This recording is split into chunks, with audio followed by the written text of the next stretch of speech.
quand nous sommes partis à quand je livre, j'ai aussi des petits chantiers et que lui aussi passe dans ce qu'il allait faire. Je ne sais pas ce qui s'est passé. Avant que je l'aille, quand je me suis il est parti d'abord, moi je suis restée. Je me suis fait opérer après 2 jours après, on me dit qu'il est mort à la route. J'ai dit que je suis mouru comment? Je me suis levée, je suis partie, il était plus sorti de la place à la maison. Ça ne faisait pas 10 semaines. Je lui ai trouvé, il n'était pas mort, il était en arrivée. Clairement, ma vie ne se levait pas. Je lui ai porté. Pendant que j'étais à l'hôpital, je faisais qu'il y avait des gars qui faisaient cette position. J'ai pris cet argent, je suis allée au tribunal maintenant. Comme ça, après la commande, quand tu arrives la lame d'aller là-bas, on vient fortifier, nous sommes arrivés ici.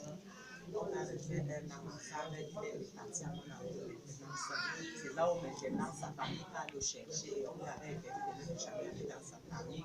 Il est allé là-bas, c'est là où on va le tuer. Là, tu regardais toujours la douleur.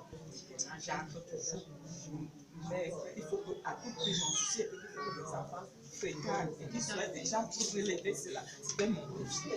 L'aîné a refusé complètement l'école, tout ce que je pouvais. Et je disais que ce n'est pas parce que je suis malheureuse que mon enfant va aller au public. Il faut que mon enfant passe au privé. Et je l'ai fait à la vie jusqu'à ici à l'autre étage. Un jour, je vais aussi à la marque, tout ça, je vais à la maintenant pour rendre des ajours qui ne sont pas séparés des quand frère ne sont des donc l'enfant est devenu esclave à droite. Papa est dit, tu dois connaître la suite. Donc l'enfant était seulement à la maison comme ça. Donc on le jetait dehors. Quoi qu'il arrive là-bas, il ne connaissait rien de l'intérieur. Et que cet enfant a fait elle aujourd'hui pour moi que je vais envoyer chez le méchant. Donc c'est la vie qui me fait découvrir les faces de ma famille du jour au lendemain. Aujourd'hui, moi je ne les connaissais pas. Je sais que celui avec qui je suis sortie dans le tribunal, c'est ma personne. Je ne sais pas. Je ne sais vraiment pas. Bon, j'ai été rejetée complètement, mais je n'ai pas perdu espoir. Je mets les petites Dieu pour toujours vivre avec mes enfants. On a commencé par vivre dans des voitures. En gros, on dormait quand maman nous a après ce temps-là, on a commencé à prendre des chambres. On des chambres, mais la maladie ne me laissait pas toujours. À un moment, là, je savais, quand ça me prend là, ça prend ce temps que je meurs. Je dis au Seigneur que je suis entrée dans une réunion et j'intercédais pour que je voyais des choses pas très bien concernant mon fils. Et que quand je suis partie pour chercher, je rentre à la porte des gens pour m'appeler m'enfermer. Tout un tas de choses. Je lui dis que reste à vous l'enfant, ça c'est ne m'avait pas donné qu'il est peut-être un prisonnier ou quoi que ce soit. C'est aussi ton fils. Quand tu sois un homme, ça serait un autre fils. Je tourne le dit que je ne viens pas ici. Je n'amène plus, je n'envoie plus, je n'utilise rien. Mais s'il y a des cérémonies d'été, on se savait comme ça, il me dit comment c'est maintenant le Seigneur. Ça a mis long. Là où j'expliquais, je voulais expliquer au témoignage. Sur moi, rester, j'ai coupé tous les ponts. Il faut que si mes problèmes sont que je reste et que personne ne sache que je vis ou je ne vis pas. Donc, c'est là où on envoie mon petit frère de venir me chercher, il se lève là-bas, lève les genoux de maman. Il me dit que je suis ici, il dit que tu as mon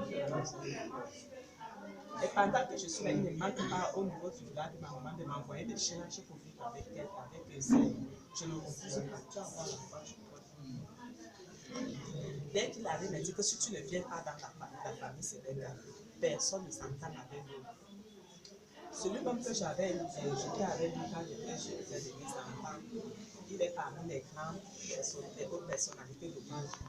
Et maintenant, toute la richesse là est finie. Ils sont en voie de fermer les petits et autres. Mon corps me dit, elle ne va pas, mais j'avais déjà l'avertissement, je ne sais pas. Quand je suis engagée, j'entends une voix qui vient m'appeler très tôt le matin. Elle me dit que là où tu es allé, il faut que tu sortes de là, ça ne va pas. Quand je me réveille, je suis tu n'entends plus. La même voix vient me dire qu'il faut que tu descendes. C'est toi seul qui peux résoudre les problèmes. Là, ça va passer tout le monde. Seigneur, comment je te fais partir là-bas? voisine m'amène d'abord là, j'étais dans le monde, qui fait dans les prières.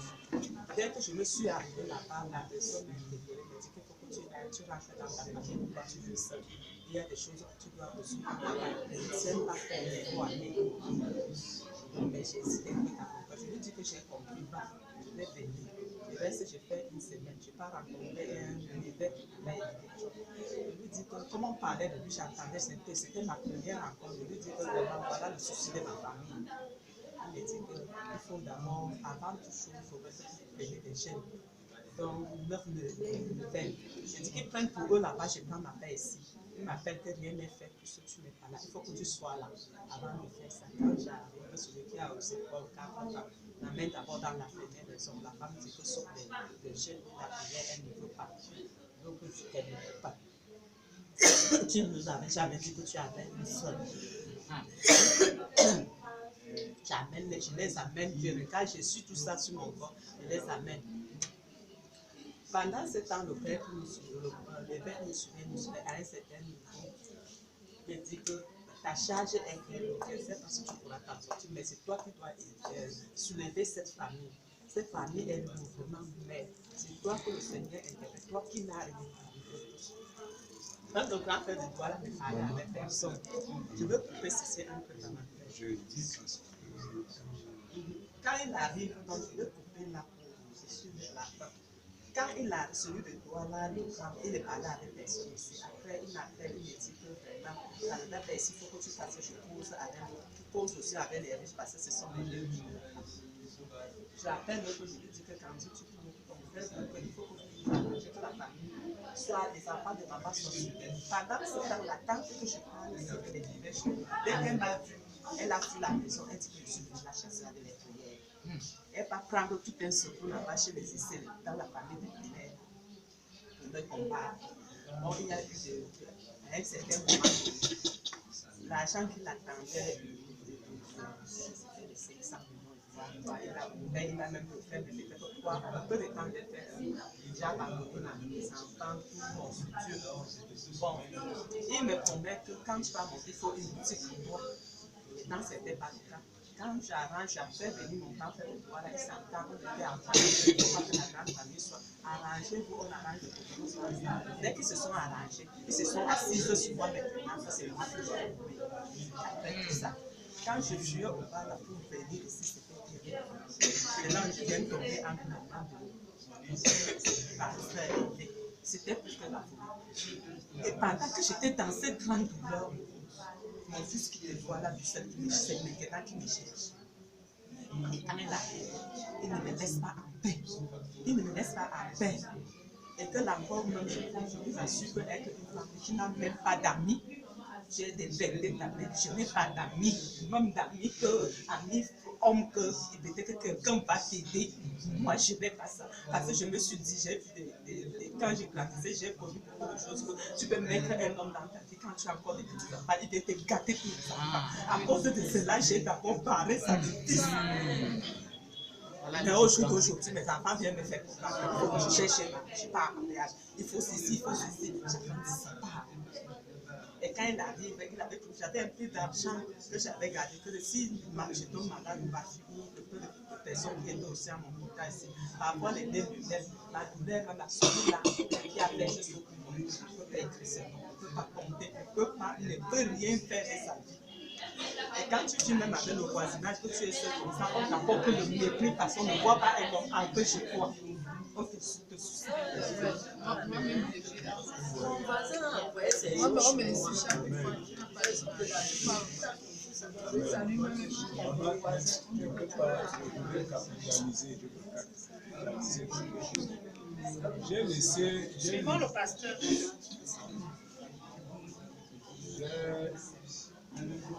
J'ai laissé maman là parler parce que je voulais que vous écoutez.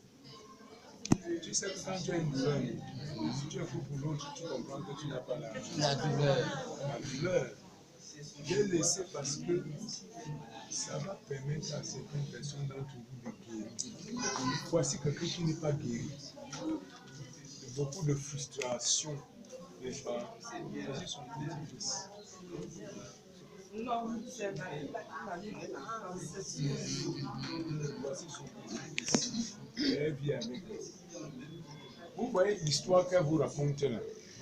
Tout ce que les gens vous font, parfois qui a l'air simple, c'est plutôt spirituel. En fait, sa famille l'a utilisé. Après avoir subi tant de rejets, on s'est rendu compte qu'elle avait encore une étoile qui pouvait donner quelque chose. On l'a appelée pour la vider. C'est pourquoi qui se dit partout. Et maintenant, le problème c'est qu'elle n'a jamais réussi à pardonner. Il faut qu'elle pardonne. Et je vois que, vous voyez un peu, si elle ne pardonne pas, elle ne peut pas guérir. Oui, tes larmes là donnent plutôt à Dieu, pas aux humains. Maman Delphine, ces gens ne méritent pas ta colère ni la haine. Un cœur troublé, s'il vous plaît, un cœur troublé n'écoute pas Dieu. Je n'ai pas fait tous les enseignements depuis hier, parce que je suis appelé à autre chose. Je peux vous dire ceci, un cœur troublé est incapable d'écouter de Dieu. Un cœur qui n'est pas guéri, quand Dieu vient même, tu n'écoutes pas. Donc écoutez comment quelqu'un a été blessé depuis. Dans ce qu'elle explique, il y a des esprits qui ont fait que les mauvaises fondations que le Seigneur, on a prié sur ça hier, l'ont amené à faire des mauvaises œuvres. Les mauvais hôtels qui ont touché la vie de sa mère, qui a fait des mauvais mariages, l'ont amené à faire exactement les mêmes. Cette histoire doit nous donner de la sagesse et de l'intelligence. Pour savoir que quand tu sors de quelque part, on a la grâce, vous avez les enfants qui ne se marient pas et vous vous plaignez encore. Entre de prendre ces enfants et les donner en mariage dans l'ignorance, mais il reste encore là, on prépare bien son mariage comme on a dit bien. Vrai ou vrai?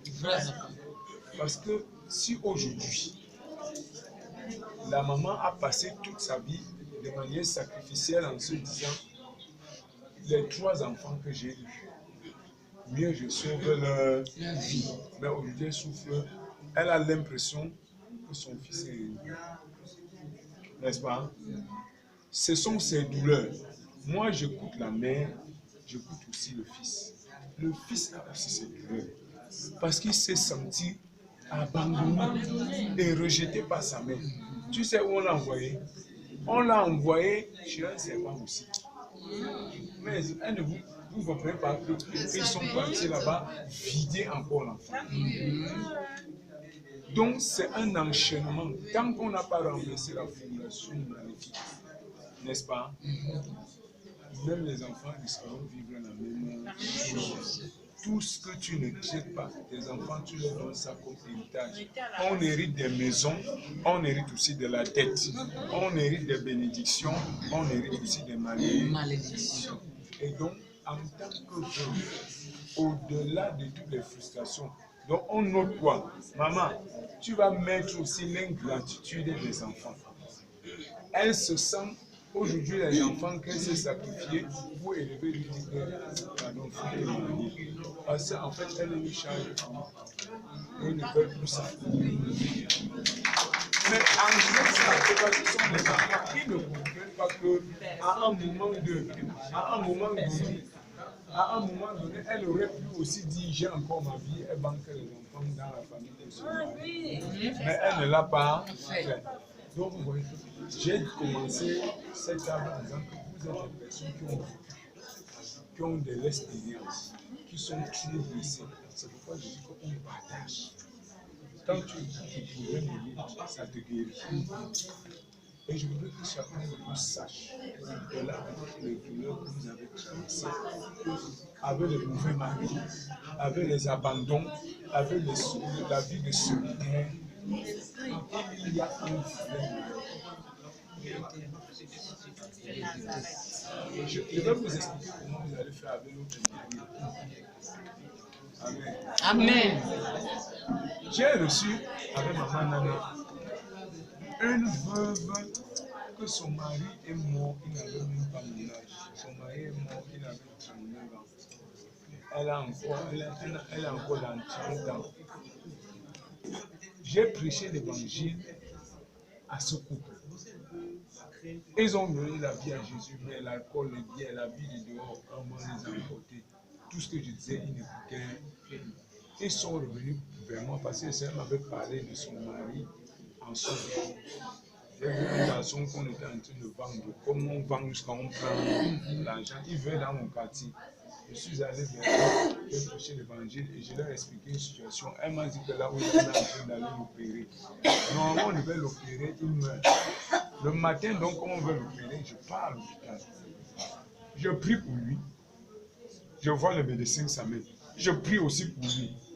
Je vois l'anesthésiste s'amène. Je prie. Et on prie une fois dans la salle d'opération. C'était une clinique. Et puis je pars. L'opération s'est donc bien passée.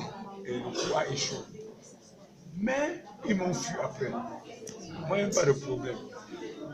Plus tard, on a encore fait ça. Quand ils viennent nous voir, je constate que c'est fini. Il n'y a plus rien à faire. Damadi était tellement grave qu'on a porté le gars pour aller mettre et il vivait comme ça chez la personne qui l'a mangé. Il ne savait pas. Je vous raconte l'histoire d'une jeune veuve. Maintenant, j'étais avec maman l'année sur le pont. Elle était énorme. Son mari savait qu'elle avait toujours une épaule sur laquelle elle peut se poser. Les amis de son mari lui faisaient même la pluie. Donc, après la mort de son mari, elle avait toujours l'impression qu'il est seulement allé au chantier. Comme parmi vous jusqu'aujourd'hui, il y a encore comme ça. Mais on l'a aidé, on pouvait régler ça. Le soir, quand il se couchait, son lit, c'était qu'un nid de larmes.